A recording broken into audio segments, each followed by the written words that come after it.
Hello students, आज के इस वीडियो में हम लोग एरे में डबल डायमेंशन एरे के बारे में बात करेंगे। इससे पहले वाले वीडियो में हमने सिंगल डायमेंशन एरे कैसे यूज़ करते हैं उसके बारे में आपसे डिस्कस किया था। सिंगल डायमेंशन एरे में बेसिकली होता क्या है कि जहाँ पे सिंगल कॉलम होता है और नंबर ऑफ रोज होती हैं, उसे यहाँ पे हम लोग सिंगल डायमेंशन एरे बोलते हैं। जबकि डबल डायमेंशन एरे में क्या होता है, जहाँ पे there are number of rows and number of columns, that is called double dimension array.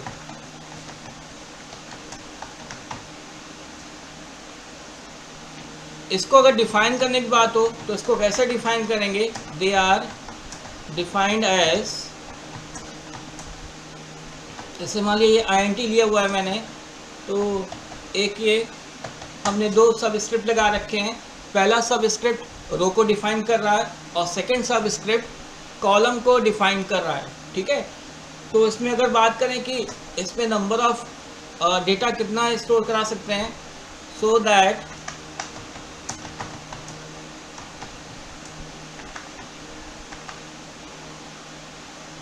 the total number of value is row into columns and, यानी कि अगर बात करें इसमें तो that is 3 into 3 is equal to 9। तो यहाँ पे जो मैंने एरे का साइज़ दिया हुआ है 3 और 3, तो जरूरी नहीं कि 3 और 3 लिखें हम, यहाँ पे हम कोई भी साइज दे सकते हैं। तो पहला जो सब स्क्रिप्ट है वो रो को डिक्लेयर कर रहा है और सेकंड सब स्क्रिप्ट कॉलम को डिफाइन कर रहा है। अगर बात करें कि टोटल नंबर ऑफ साइज कितना होगा, is data type into rows into columns, तो दैट इज इंटीजर साइज कितना होता है, 2 बाइट होता है, तो 2 into 3 into 3 यानी कि कितना हो गया 18 बाइट्स। तो यहाँ पे हम 18 बाइट्स डेटा स्टोर करा सकते हैं। ठीक है, तो यानी कि जहाँ पे number of rows and number of columns होगी तो वो क्या कहलाएगी हमारी डबल डायमेंशन एरे में। और डबल डायमेंशन एरे में डिफाइन करने के लिए हमको रो और कॉलम दोनों को डिफाइन करना होगा।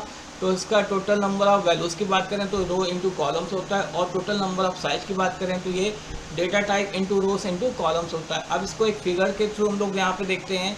तो फिगर में यहाँ देख रहे हैं कि यहाँ पे मैंने एक एरे लिया हुआ जिसका साइज़ 3 और 3 है, यानी कि नंबर ऑफ रोज 3 है, नंबर ऑफ कॉलम्स 3 हैं। तो इसको अगर एक मैट्रिक्स के फॉर्म में देखें तो ये 0 0 के फॉर्म में है, यानी कि 0 कॉलम और 0 रो, 0 रो 0 कॉलम। फिर इसकी बात करें तो 0 रो 1 कॉलम, इसकी बात करें 0 रो सेकंड कॉलम। अब फर्स्ट रो में आते हैं तो first row 0 column, first row first column, first row second column. Second row की बात करें second column, second row 0 column, second row 1 column, second row second column. तो इस वजह से हम यहाँ पे एक डबल डायमेंशन एरे को डिक्लेयर कर सकते हैं, जहाँ पे कि number of rows and number of columns होंगी, और जहाँ पे डेटा को हम एक टेबुलर फॉर्म में डेटा स्टोर करा सकते हैं, यानी कि टेबल के फॉर्म में। जैसे आप देख रहे हो यहाँ पे नंबर ऑफ रोज है, नंबर ऑफ कॉलम्स है, तो इस फॉर्म को यहाँ पे क्या बोलेंगे, डबल डायमेंशन एरे बोलेंगे। अब इसकी बात करते हैं इसमें प्रोग्राम इसका कैसे बनाएंगे। तो इसके लिए यहाँ पे करते हैं हम लोग, सबसे पहले तो यहाँ पे एक हेडर फाइल लगानी होगी studio.h, और सेकंड कौन सी लगाएंगे हम लोग, conio.h, जिसके बारे में हम लोग पहले भी जान चुके हैं कि स्टूडियो का फुल फॉर्म क्या होता है, standard input output header file, और conio.h का मतलब होता है console input output header file. Then इसके बाद हम लोग वाइड मेन लगाएंगे। तो वाइड क्या यहाँ पे डेटा टाइप, और मेन क्या है हमारा फंक्शन। अब इसके बाद एक डबल डायमेंशन एरे डिक्लेयर करना है, तो हमने यहाँ पे एक ये साइज दे रखा है। अगर इसमें बात करें इसकी डिफ़ॉल्ट वैल्यू की, तो डिफ़ॉल्ट वैल्यू कैसे डालेंगे, जैसे मैंने ये डाल दिया,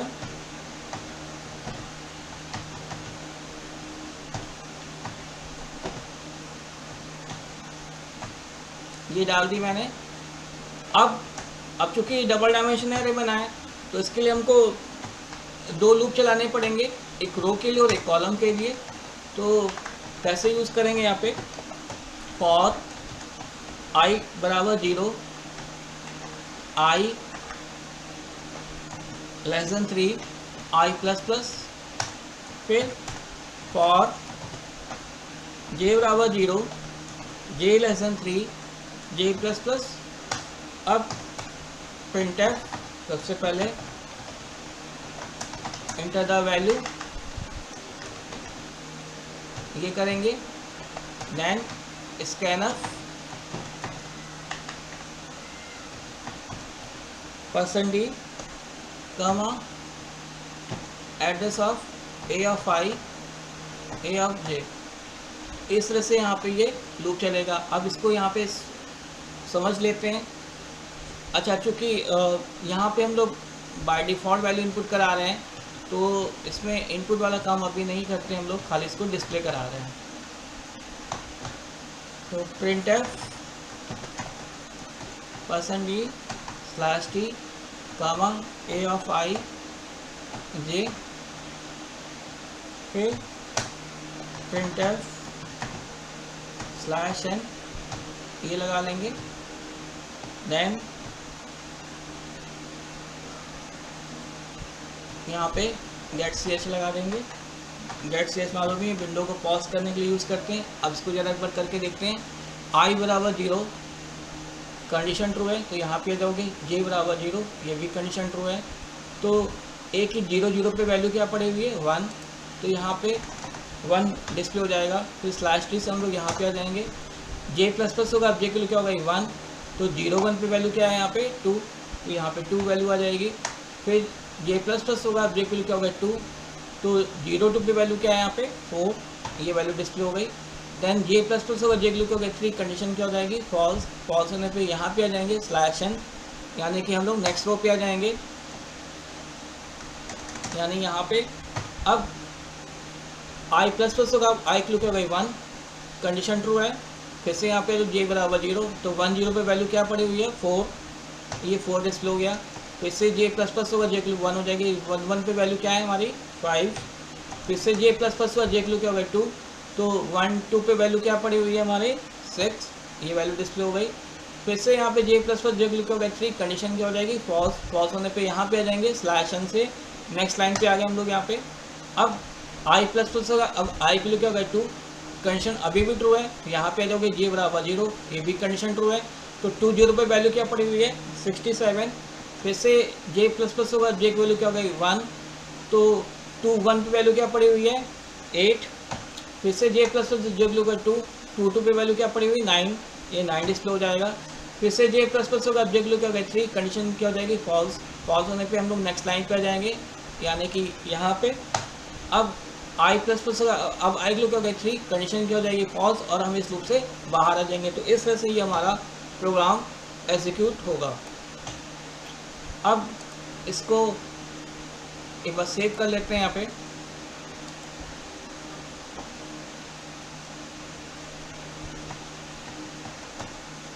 अब इसको टर्बो सी में देखते हैं।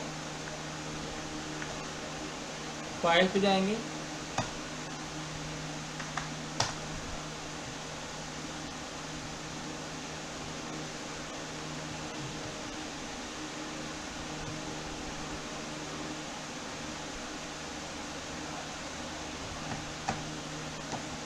एक बार बंद करना पड़ेगा इसको।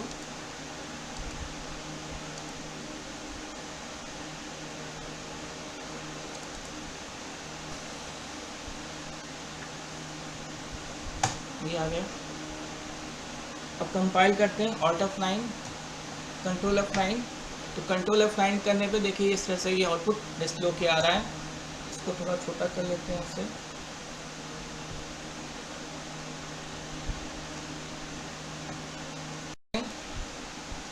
Alt F9, then control F9।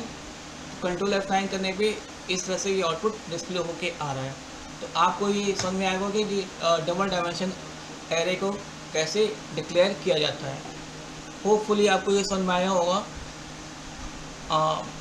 आप मेरे वीडियो को सब्सक्राइब करना ना भूलें, साथ ही साथ लाइक करना भी ना भूलें। Thank you.